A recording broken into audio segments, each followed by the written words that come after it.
সম্মানিত ভিউয়ার্স, আসসালামু আলাইকুম। আপনারা দেখছেন সততা ইলেকট্রনিক্স এটিভি ইউটিউব চ্যানেল। তো বন্ধুরা, আজকে আসলে আপনাকে কি দেখাবো, ভিডিওর থাম্বনেলটি দেখে সবাই বুঝতে পেরেছেন। আজকে যে এই এসি মোটরটা দেখতে পাচ্ছেন, তো বন্ধুরা আজকের ভিডিওতে আপনারা এসি মোটরের কয়েল ভালো কি নষ্ট সে বিষয়ে ধারণা পাবেন। পাশাপাশি একটি মোটরও কিভাবে সঠিক নিয়মে ক্যাপাসিটর লাগাতে হয় সবকিছু আজকের এই ভিডিওতে বুঝতে পারবেন।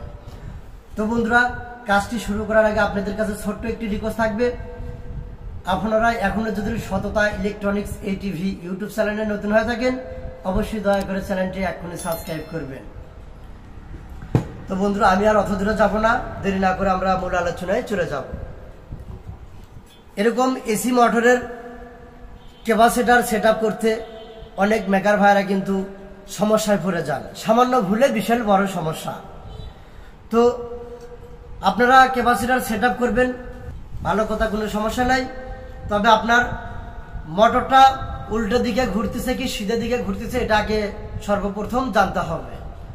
ডান বাম তো একটা বিষয় আছে, এটা কিন্তু আপনার খুব ভালোভাবে জানতে হবে। ক্যামেরাটা দিক ধরেন। তো এখানে কিন্তু তিনটা তারের কানেকশন, ঠিক আছে। এই মোটরের ভিতর থেকে যে হলুদ কালার টার্মিনালটা বের হচ্ছে, এটা কিন্তু রানিং এবং স্টার্টিং এর কমন টার্মিনাল, নিচ দিয়ে কিন্তু পাতি আছে। এই হলুদ তারের কানেকশনটা কিন্তু এই নীল কালার তারটা হচ্ছে, ঠিক আছে, এই নীল কালার তার। আর এখানে যে একটা নীল কালার তার দেখতে পাচ্ছেন, একটা লাল কালার তারটা কয়েলের স্টার্টিং সাইড থেকে কিন্তু কানেকশন করা হয়েছে। এই লাল কালার তারটা কয়েলের স্টার্টিং সাইড থেকে কিন্তু কানেকশন করা রয়েছে, ঠিক আছে। আর এই নীল কালার তারটা রানিং সাইড থেকে। তো আমরা কি করব, এখানে কিন্তু একটা কমন রয়েছে, ঠিক আছে, এই নীল কালার টার্মিনালটা কমন।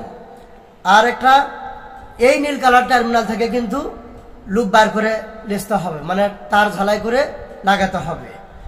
এই লালটা থেকে যদি আমরা কানেকশন করি তাহলে মোটরটা কিন্তু উল্টা দিকে ঘুরবে, মানে তিনটা ভাগ করলে যেরকম স্পিড হবে তার এক ভাগ মনে করেন যে উল্টা দিকে স্পিড আসবে। যে কোনো মোটর সিধে দিকে ঘুরলে ভার্সন যদি আপনি সঠিকভাবে সেট করতে পারেন, সিধে দিকে কিন্তু স্পিডটা বেশি আসবে, এটাই কিন্তু স্বাভাবিক। তো এই ক্যাপাসিটর সেট করবে ধরে কিন্তু আমরা অনেকে কিন্তু সঠিকভাবে সেট করতে পারি না, মোটরটা কিন্তু 2-4-5 মিনিট চলে কিন্তু পুড়ে যায়, ব্যাক একটি সাউন্ড আসবে। এই মোটরটা যখন সিধে দিকে যখন চলবে তখন মোটরের স্পিড সাউন্ডটাই আসবে ভিন্ন রকম। এরকম এসি মোটরের কয়েল ব্যান্ডিং প্রথম থেকে শেষ পর্যন্ত যে ভাগের দেখার ইচ্ছুক, অবশ্যই আমাদের সততা electronics ATV YouTube channel subscribe করে রাখবেন। ইলেকট্রিক এবং ইলেকট্রনিক্স যাবতীয় যা বোঝায় সব ধরনের সার্ভিসিং আপনারা আমাদের এই চ্যানেলে দেখতে পারবেন। তো ভালো করে লক্ষ্য করবেন, এখানে কিন্তু ক্যাপাসিটরের দুই সাইডে কিন্তু আমি দুটো কানেকশন করেছি। এখন এই যে লাল কালার যে টার্মিনালটা দেখতে পাচ্ছেন, এখানে যে একটা লাল কালার টার্মিনাল দেখতে পাচ্ছেন, এটা তো রানিং স্টার্টিং এর কমন টার্মিনাল। এটা কিন্তু একটা পাতি, এখান থেকে একটা তার হয়তো আমাদের ঝালাই করা লাগলো নি, কিন্তু এখন আর আমাদের ঝালাই করা লাগবে না। এই পাতিটা আর এই পাতিটা কিন্তু একই পাতি। এখন এই দুটার ভিতর যেই পাতিটা ফাঁকা আছে দেখতে পাচ্ছেন, এই পাতিটা কিন্তু আমরা এখানে যে জয়েন্ট বোর্ড দেখতে পাচ্ছেন, জয়েন্ট বোর্ডের কিন্তু এই ফাঁকা টার্মিনালে ঢুকে দিব, ঠিক আছে। এই যে আমার লাগানো শেষ। এই মোটরটা সামান্য কিছু সমস্যা ছিল, আমরা কানেকশনগুলো করছি, মোটর বানিশ করছি। এটা এক ভাঙ্গি পট্টি থেকে আমরা কিনে লেটছিলাম। তো এখন আপনাকে মোটরটা চালিয়ে দেখানোর চেষ্টা করব। তো মোটরটা ইনশাল্লাহ অবশ্যই সিধে দিকেই ঘুরবে।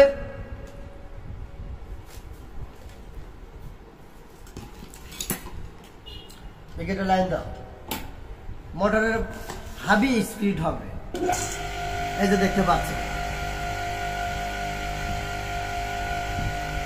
খুলে দাও। তো বন্ধুরা, আমি মনে করি আপনাকে বুঝতে আর কোনো বাকি নাই। এরকম নিত্য নতুন ভিডিও পেতে অবশ্যই আমাদের চ্যানেল সাবস্ক্রাইব করে রাখবেন। আর আপনারা কি ধরনের ভিডিও দেখতে চান অবশ্যই কমেন্টে জানাবেন। আপনাদের কমেন্ট অনুসারে ভিডিও বানানোর চেষ্টা করবেন ইনশাআল্লাহ। সবাই ভালো থাকবেন। নেক্সট টাইম আবার এর পরের ভিডিও দেখা হবে। আসসালামু আলাইকুম।